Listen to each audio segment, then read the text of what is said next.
You're listening to an Airwave Media Podcast.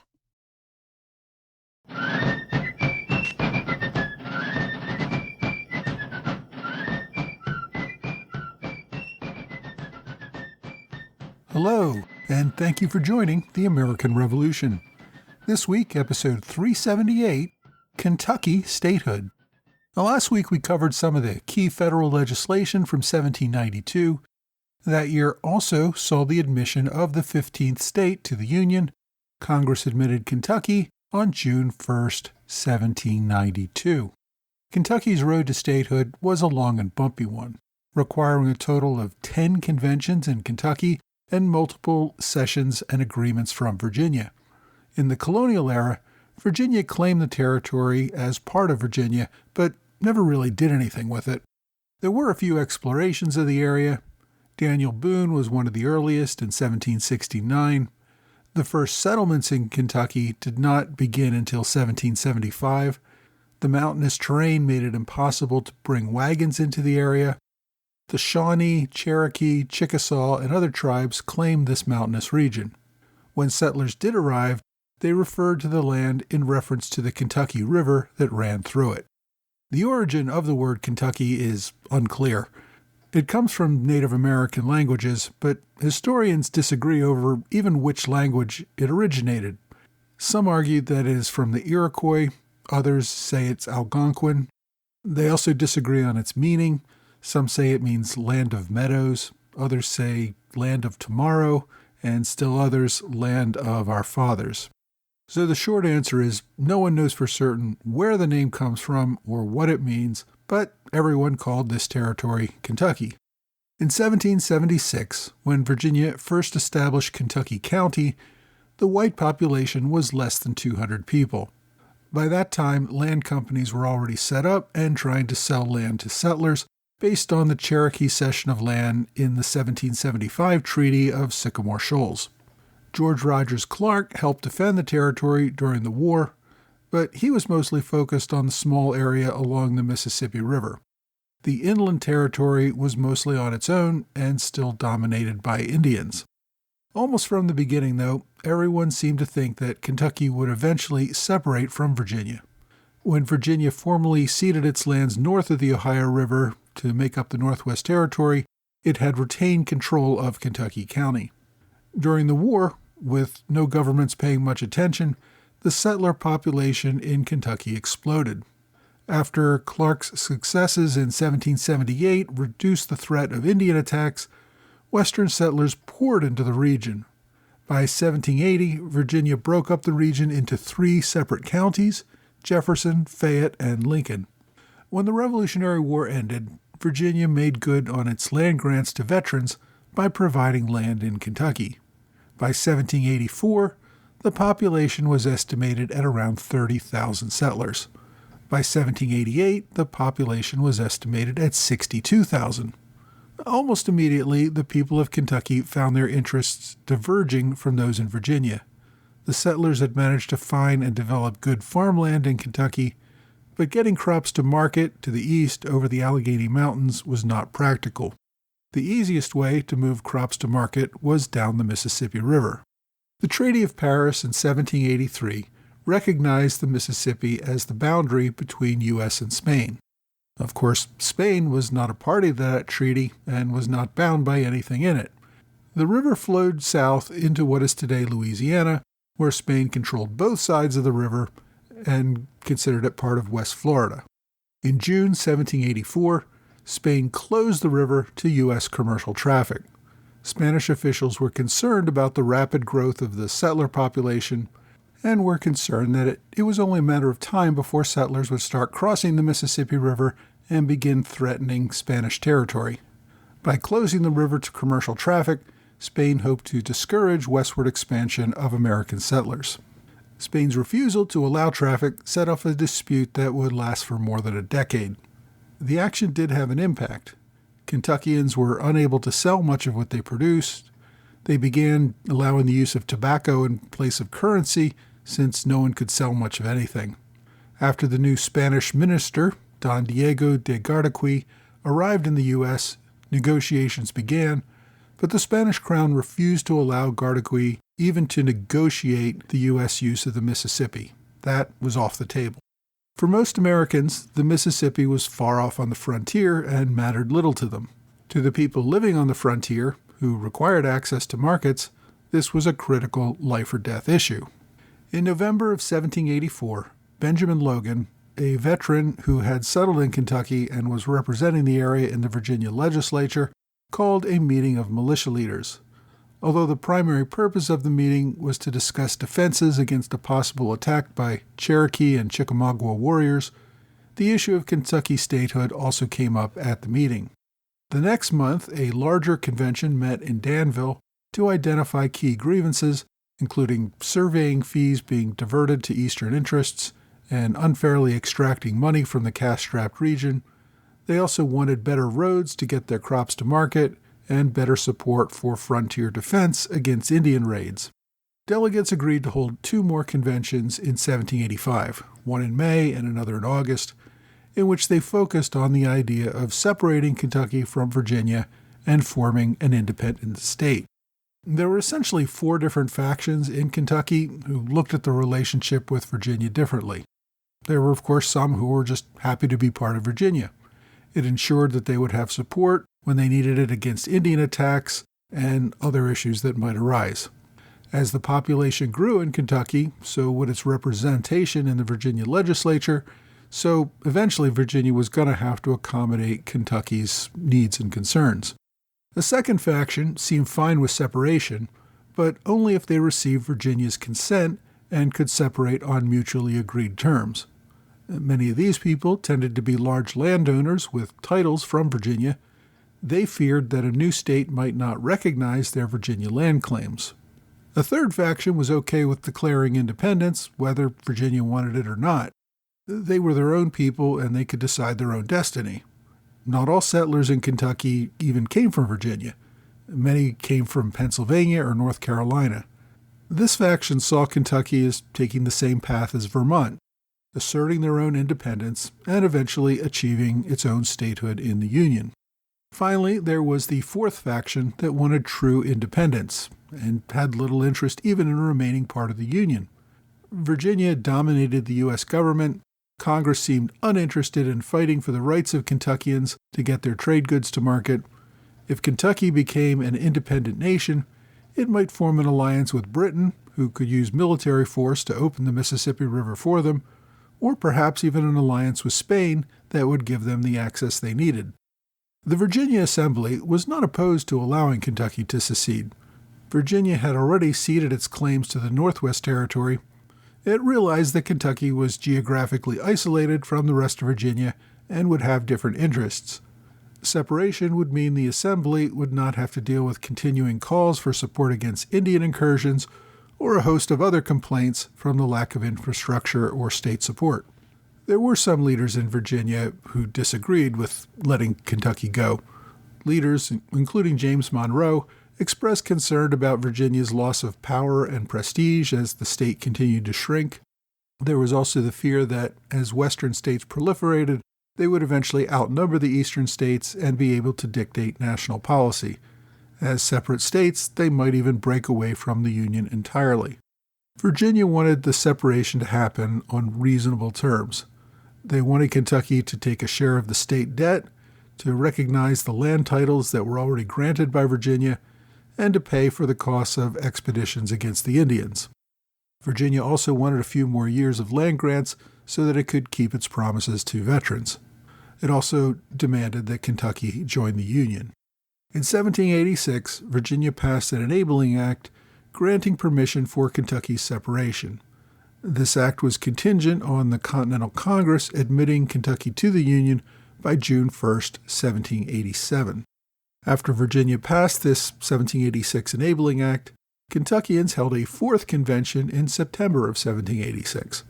Many of the more radical factions were unhappy with all the conditions that Virginia had placed on separation. One of the more radical leaders that grew in prominence was James Wilkinson. I've mentioned before that he had been an aide to Horatio Gates during the war, been involved in the Conway Cabal, and had been a leader of the Kentucky militia, who supported U.S. forces during the 1790 and 1791 campaigns against the Indians in Ohio. Wilkinson and the radicals simply wanted to declare independence and not ask for permission. They were in no mood to agree to all the conditions Virginia wanted to place on their independence. The convention ended up not taking any action because it never reached a quorum. When it finally did meet with a quorum in January of 1787, Virginia's deadline for action had already expired. At that point, Virginia passed a second Enabling Act, not changing any conditions, but setting a new deadline for independence by January 1789 and congressional approval of statehood by July 4, 1788.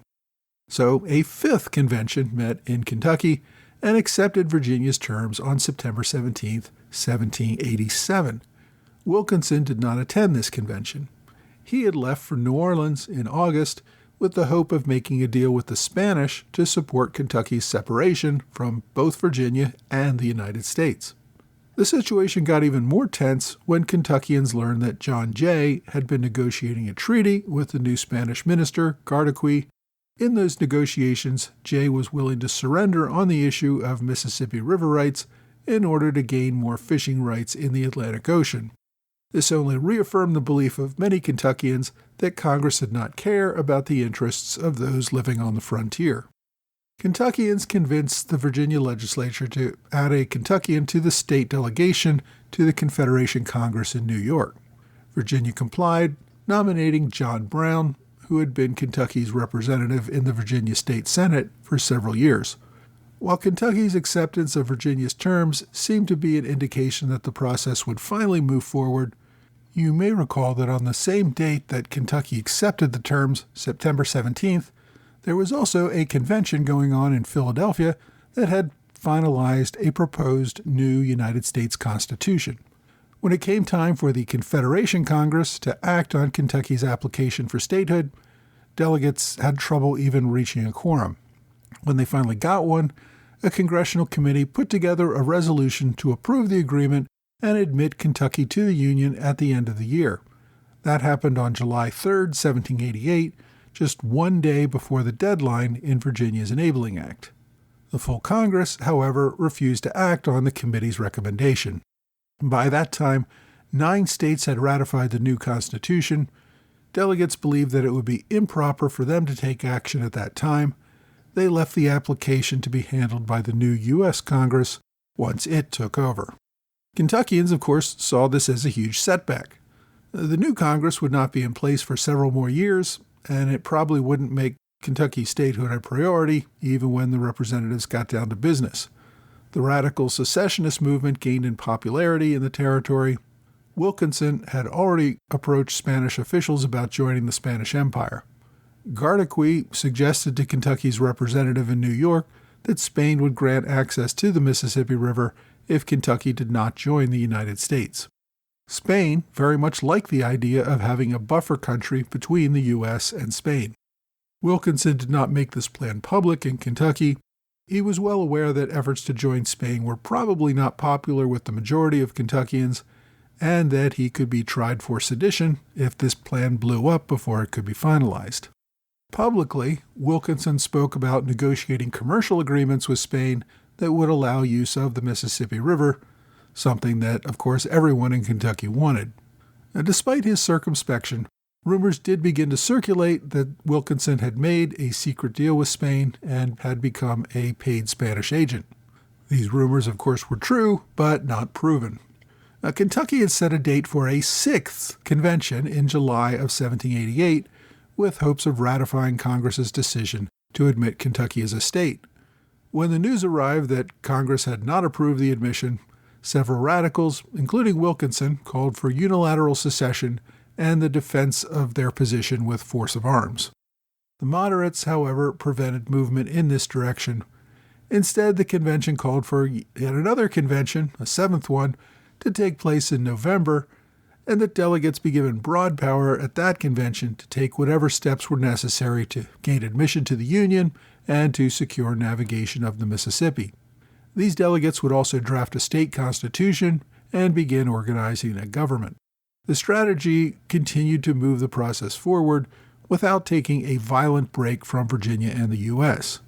The convention also extended the right to vote to all free male inhabitants of Kentucky, eliminating Virginia's property requirements for voting. When the 7th Convention met in November, no real progress was made. Virginia had ratified the Constitution over the objections of most people in Kentucky. There was no further action by Congress, which was still awaiting the election of the new U.S. Congress under the Constitution. Virginia also had not established a new Enabling Act after the last one had expired. Delegates all wanted separation from Virginia, but now there was a split as to whether they would join the Union. Calls for both violent separation and for joining the Union were both voted down. In the end, the convention ended without doing much of anything other than calling for a new Enabling Act from Virginia and planning for an 8th convention in the summer of 1789. Now, a month after the 7th convention ended, Virginia did pass a 3rd Enabling Act with new deadlines. This act, however, enraged Kentuckians by trying to dump even more of Virginia's state debt onto Kentucky, and also Virginia retaining control of land grants in Kentucky until Kentucky actually joined the Union. Now, many of the moderates did not bother to show up at this 8th convention in 1789. They were unwilling to move forward under the terms of the new Enabling Act. Also, the U.S. Congress had just begun to meet and was not ready to consider Kentucky's application for statehood. Delegates elected James Wilkinson as chairman of the Committee of the Whole, controlling debate. Despite the radicals being in control of the debate, the delegates were not willing to go along with violent separation. They realized the state was not powerful enough. They also needed support against Indian incursions. Wilkinson still did not feel he had enough support to move the convention to consider a Spanish alliance. Instead, they petitioned Virginia to put back the terms of the 2nd Enabling Act and petitioned Congress to work towards navigation rights on the Mississippi. Prominent Virginia leaders by this time, including men like George Washington and James Madison, had heard reports about Kentucky possibly breaking away and forming an alliance with Spain. With more attention paid to that possible conspiracy, most people publicly denied any support, and the movement seemed to wane. As the movement waned, so did Wilkinson's popularity.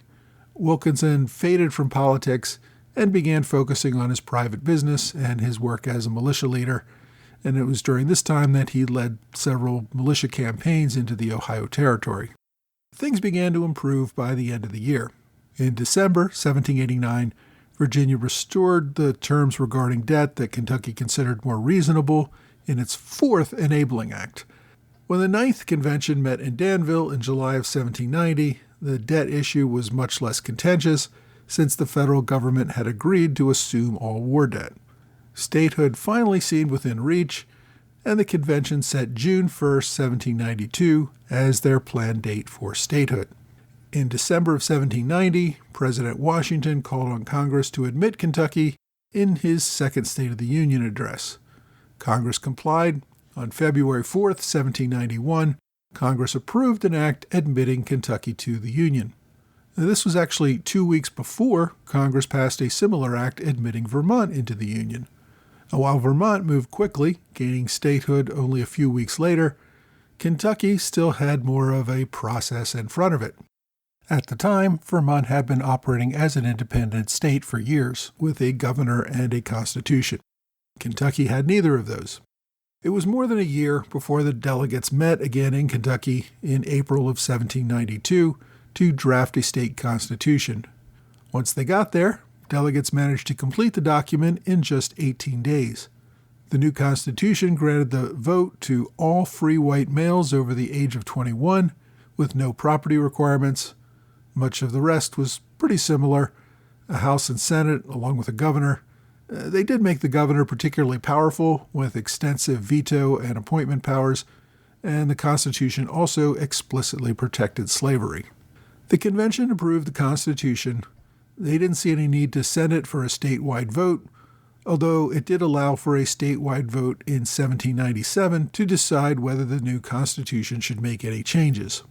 With the state constitution complete, Kentucky held its first elections a few weeks later, choosing Isaac Shelby as its first governor.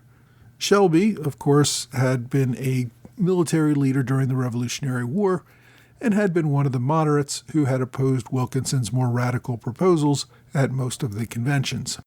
On June 1st, 1792, according to Virginia's Enabling Act and Congress's vote on statehood, Kentucky officially became a state. 3 days later, on June 4th, the state legislature met for the first time and got down to business.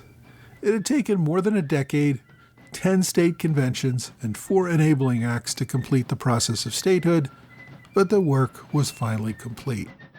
Next week, we're going to cover the presidential election of 1792.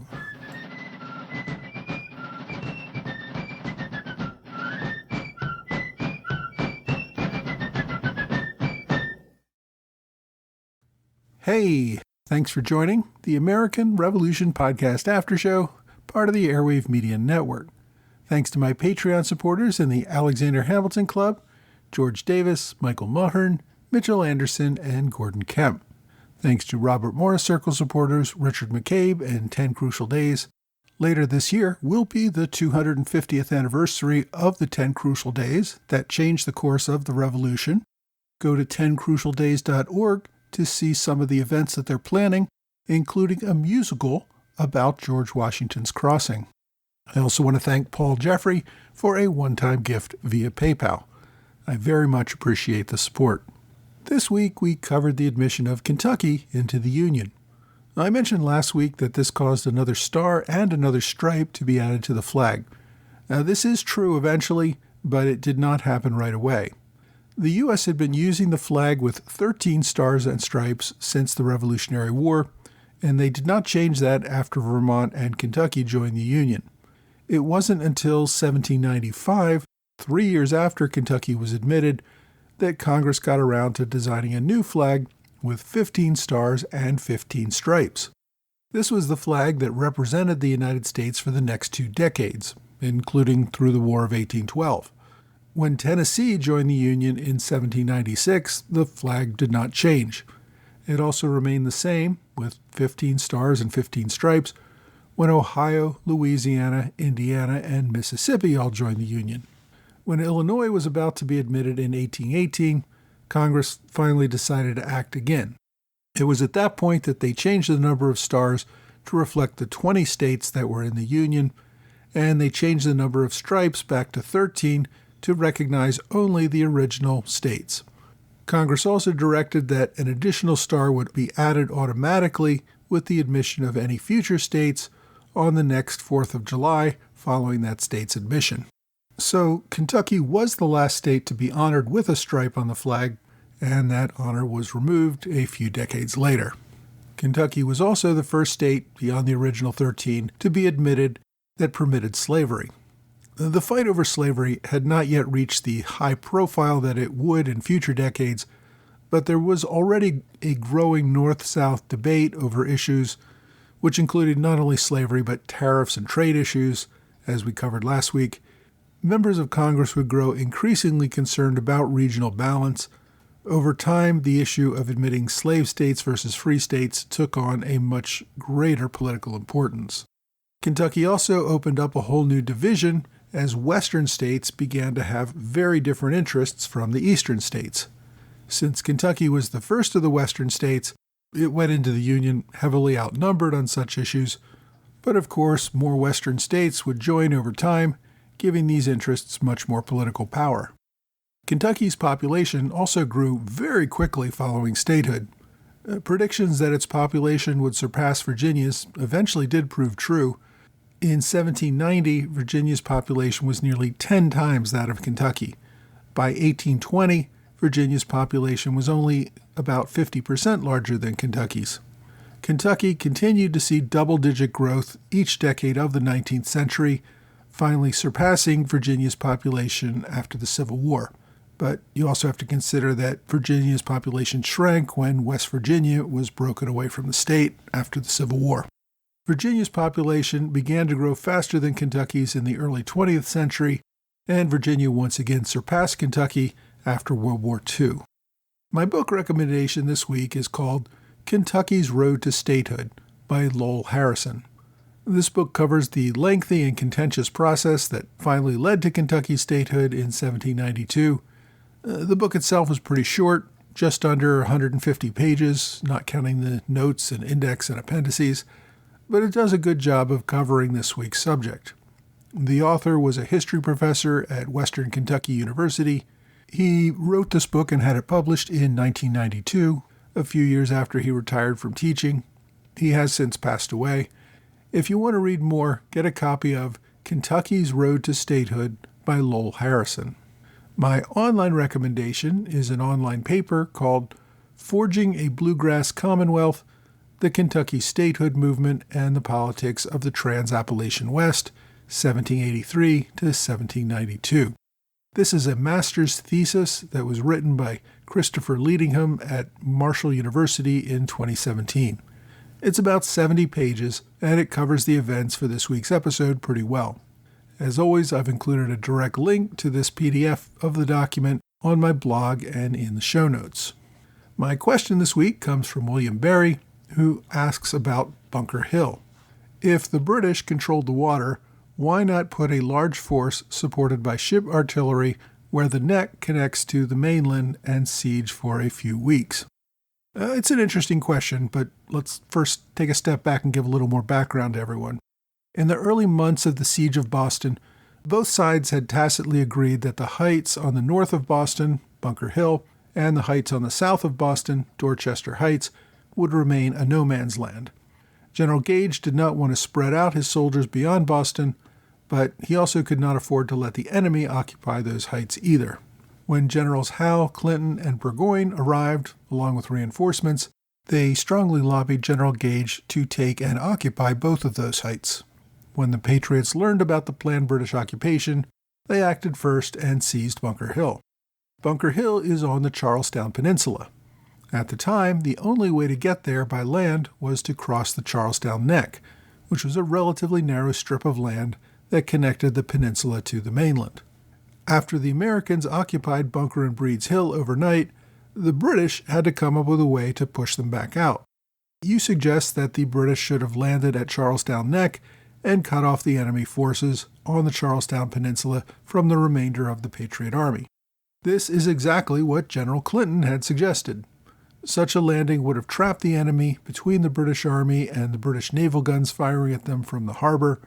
There would have been no need for a siege. The British forces were far larger than the Patriot contingent on the peninsula. Clinton had suggested that an attack from the neck into the enemy's rear would have caused them to surrender almost immediately. Even if they did decide to besiege them, the siege probably wouldn't have lasted more than a day or two, since the Patriots had no access to food, water, or ammunition, and they lacked adequate supplies of any of those things.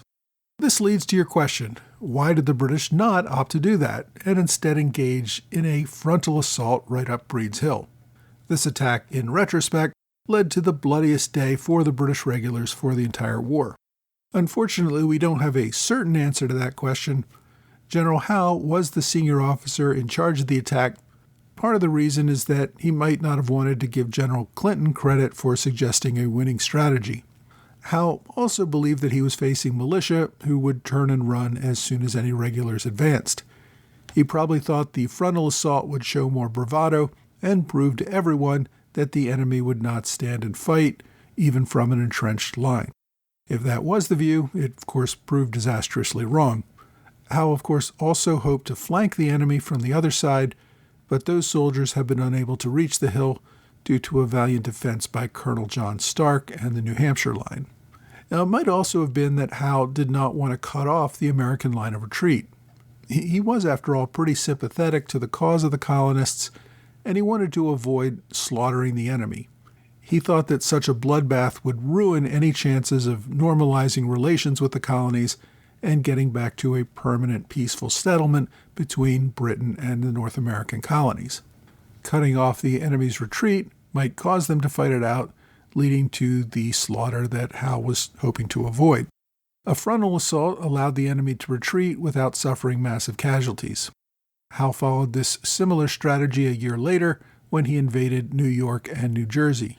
It did avoid a slaughter and a bloodbath, but it also prevented Britain from winning the war.